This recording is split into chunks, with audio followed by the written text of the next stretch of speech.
Turn the light out and go to bed.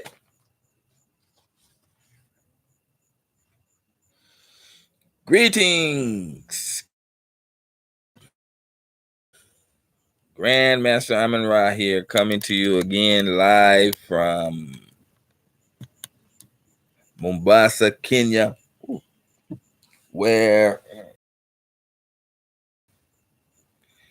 we are again going to attempt to come out and tell it like it is, with no holds back. So I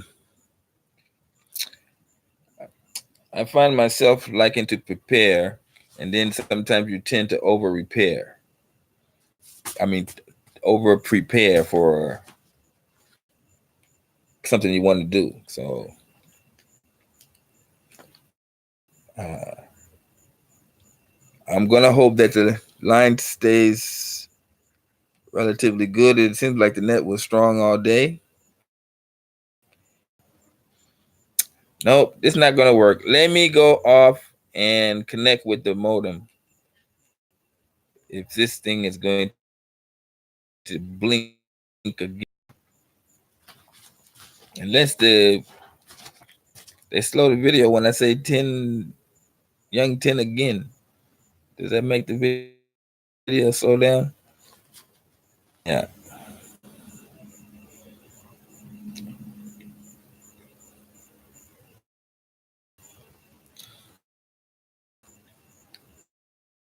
Land of Eden.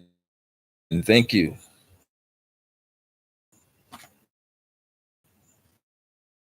Thank you for onto the. Let's wait and get people into the chat room. Ryan is saying that.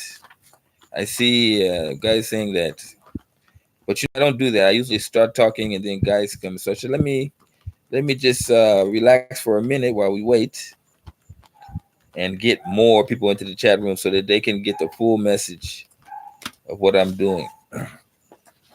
So what we're saying tonight. Now, for those while you're waiting, let me practice my sheet. The other day I had my fingers on there, and this is how you can support the channel. Or super chat. We have African super chat. This is our African super chat model. Go to Wells Remit, better option. And if you like what you're hearing on the show, take the time and support the show. Now, unlike other people, I'm here way in Africa. So I'm not like I'm in the States with you guys. I mean, I have made the transition over to the continent, and I'm here to give you on the ground to get here, how it is while you're here, as well as other information. Is that a pimple? Wow. I'm seeing all kind of things. Okay, Cheryl Ruth, thank you for coming. Grandmaster, greetings from Ghana. Okay, welcome, my Ghanaian sister. Ayman L, do you have Cash App? Okay, I thought this was a Cash App. You had mentioned that to me before. So you're going to have to educate me on what a Cash App is. But until then, this is how we support the channel. They have been trying to stop us every which way. Now even Western Union is giving us hell. Can you imagine? So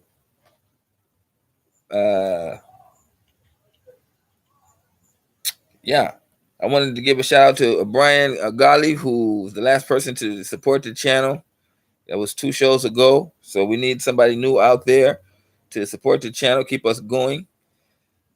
And of course, Doreen Tate also is a regular contributor to the channel. That's what I really need to keep us getting the support. We're going to give out information on the camp, and then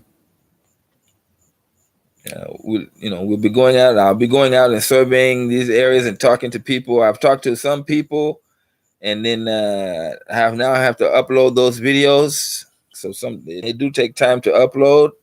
So you guys get out there, and I'm gonna do my part. Dollar bill, dollar bill, dollar bill. The establishment is always trying to block and slow down your broadcast. Isn't it kind of true? Okay, but people, I did some investigation, unbiased investigation, because I'm saying YouTube. And what I'm being told now is that it's not YouTube, it's Safaricom. And Safaricom robs people of their bandwidth and give it to their high price customers. Because I'm buying as we go. I'm buying bundles, as they call them. So I buy 1 GB a day or 2 GBs a day, and like that, depending on how I use them. But there are some people that buy 10 GBs, 15 GBs a month. They pay a lot of money for that. And what I've been told is that Safaricom, during the peak hours, pulls bandwidth from people like me and give it to people like those people that have stored and bought 10, 15 GBs at a go. Can't be that many of them. But I don't know. This is just another theory. Um, I would like to buy an internet booster. That would solve all our problems. Uh, but I think I can get the school that I'm working for to purchase that. So hopefully, Mr. Head Teacher not watching. But we need it at the school because we have teachers want to use the internet and the local net, but there's no way to boost the signal. So they can buy that and we can use that. I think it's all about. I saw one that was for 4,000 shillings. That's $40. So maybe today we can work on that, and I can buy that booster plug in from home, and then take it to work and plug it in there, and then all our troubles would be over as far as installing internet is concerned. But then again, I am way out in Kenya, so this is amazing even for us to be able to talk like that. Okay, I'm on LE. Is that EL? Boy, you guys are killing me. Download the app on your mobile device to receive cash on your debit card. Okay, I don't know how you can receive cash on your debit card, but I don't have a debit card. And as I was saying in previous video, I have never owned a Mastercard. Okay, I have like some small debts here and there, but not like I got a monthly debt that's got to be paid. I have no real yearly. I've never taken a loan out. I mean, I've taken loans out, but I'm saying I don't have a loan that I have to pay. I try to keep debt free as much as possible, and part of that is not fooling around with credit cards. So that's just my lifestyle. What I have come up for my personal self is I don't recommend it for everybody. This is just how I roll myself. I'm 61, or 62, and then I found the way I run my financials. Gives me the best option, stress free. So when my wife comes in and says, "I need this money for this," oh, I have it. The girls want to go to tutoring session, and here need 100 bulb. Here's 100 bulb. Yeah, I'm in the guy wants to bring some water for the thing. The guy wants to slash the grass. Okay, here's 300. So I like being able to have that money without having it be siphoned off like that. Okay, what you need to do is get with me on email or something, or on Facebook, and just give me all the details. Let's not try to do that with the chat now. Okay, so I forgot the name of the broadcast. Wow. So today's show is the United States of Africa. and doing business in Africa and compared to the U.S. And right away, I want to get into this and talk about. First of all, start discussing about uh, black business in the United States. One of the problems that we have is what it's a credit debit card that you can receive money very fast. Okay, well, we'll work it out. Thanks for that. We'll look at it. Anyway, a lot of people talking about doing business in the United States and doing business in Africa. Which one gives us the best option as black people in the unit? Which one is the best option? If you're black in the United States, can you do? Is it easier for you, or is it better for you to do business in the United States, open up a business in the United States, or is it better for you to open up a business in modern Africa? Here's the question: is it better for you to open up a business in the United States, or is it better for you to open up a business in modern Africa? Because many of you are saying, I want to come to Africa. And some of you are saying, I want to start a business. And we have to really look at this thing and see, can we do business? How is business being done in the United States? Uh, if you happen to come across some money, how would you want to try to invest it? Well, there's 2 million, according to Google, 2 million black businesses in the United States. 2 million black owned businesses, and there are approximately 30 million businesses in the United States. 2 million of them are black. Now, right there, I mean, I had to say, I don't believe that. Right there, I had to look at that and say, wow. Because I say, at the same time, they say most blacks work for the government. And I learned early that you can't be in business and got a job at the same time. You're not serious about business if you have a job. You're just playing in business. When you have a business, it's going to be the one that's taking care of you, your major source of income, or your only permanent self income. No sense you'd be slaving for somebody, but you got your own business. I learned that a long time ago at a meeting at the Urban League. I was so embarrassed. Anyway, yeah, business is being done online in the U.S. Yeah, but there again, if you're going to be, even if you're doing an online business, uh, you're not in business if you have a job. You're just playing around in business. And actually, that statement that was presented to me at an Urban League business conference uh, changed my whole life. And I think within a year, I didn't want to be a hypocrite. And here I had a business and I was working in computers. And it was like, I just got depressed. And although I quit my job abruptly, I was already pretty much set to go out on my own. I mean, I made a lot of money, and I wonder where the hell that money went when I quit the job, because it was like it wasn't. I was must have been just like wasting money like the hell. But anyway, uh, what is it? Go sleep right there. My daughter just look up here and then looking at me with a strange look on her face. Go turn the light out in the living room. Oh my God. I'm talking to you. Of course, I'm in my bedroom, and then all of a sudden, I look up, and my daughter is good looking at me like, it scared me to half to death. Our house girl want to sleep alone. Obviously, it's that. So she can sleep, and we have a very big room here. So they have They can sleep over there, over there. So anyway, now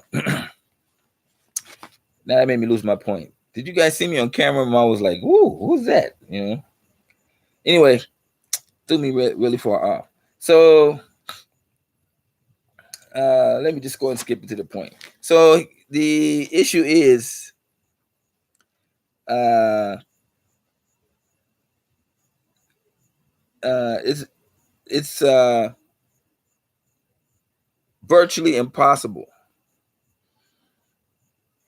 for a black business to compete seriously in the U.S., especially in the South. Now, online business is different, of course, but you see, a lot. I mean, I've been doing online business for a long time. It has actually more struggles than the actual uh, product or service business that you actually dealing with a product or service. But it's virtually impossible for a black business to be competitive. Now, why do I say that? Because in the 1800s, let's just take the 1800s, black businesses were routinely, black enterprises were routinely destroyed in the South.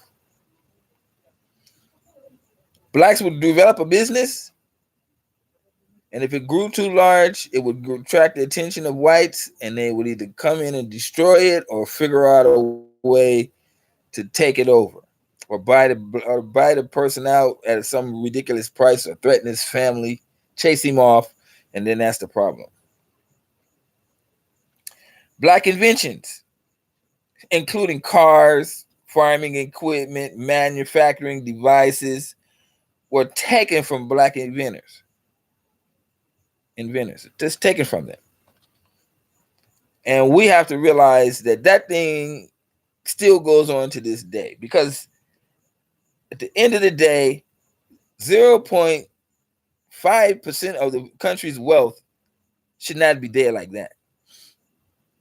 If we have uh 2 million so-called black businesses, and we're 12% of the population, then those numbers are really extraordinarily wrong. Something don't add up. The numbers don't add up.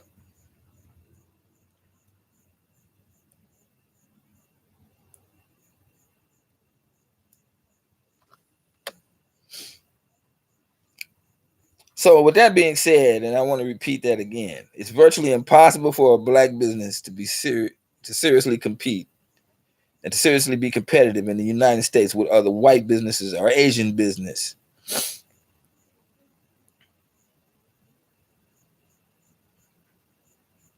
Because, like so many of our black leaders and talkers have been telling us, we will shop at any place, but whites don't shop at black places. Asians don't go to black businesses and invest. I think what did Dr. Claude Anderson say? Uh, we're not serious. We don't have an economic code as black people. That's the thing. That's what he was saying, and it's very true. I remember when I became black conscious and I was studying Judaism and Jews and what the Jews were doing, and it was like they had this saying. It really stuck with me, and it was a saying that said that Jews teach their kids when they're children. This saying, they say, whatever a Jew wants, another Jew has and will sell it to you. And this is basically what they teach their kids. So whenever a kid is going even to buy something, he has to look for a Jew, another Jew, in order to make that purchase. And he'll go out of his way, more than most, to find someone that is selling something that he needs who is Jewish. Unfortunately, we as blacks, we don't do that. Now, is that a black thing? or is that a psychological thing, or I would say that it's basically, uh, I mean, through thousands of years, we only knew black. More black people on earth than anybody else. Don't let them lie to you. Talking about the Chinese are the most. That's just nonsense. So who we don't care. You see? And if you follow through what Francis Cress Wilson says, that we can genetically destroy the white man, and they have to be always showing that we are not their equal. They have those concerns, and so for them who follow that, which some people call uh, white supremacy, or race, not racist. Yeah, well, it can be part of racism, but what they're saying that they could believe that they would not shop. They would go out of their way to make sure they don't give blacks economic power. Then that would, of course, that would mean not doing business with them, not patronizing their businesses. Yeah, like they did with Black Wall Street, what they did to Chicago, what they did to Washington, and all through the South. We won't even touch the South. Is a whole different animal. The way they did blacks there. I like what Dick Gregory was saying about how did it go? You're let me not forget. Uh you're blacks in the South, uh they didn't care how close you got to them, because you had to work together to build work in the fields. They didn't care how close you get, as long as you didn't get too big. And in the North, they didn't care how big you got, unless they just didn't want you to get too close. So these were the two different types of situations that blacks had to face. In the South, they didn't care if you got close to them, lived among them, just long as you didn't become richer than them or more status than they did. And in the North, they didn't care how rich you got, but how, and that's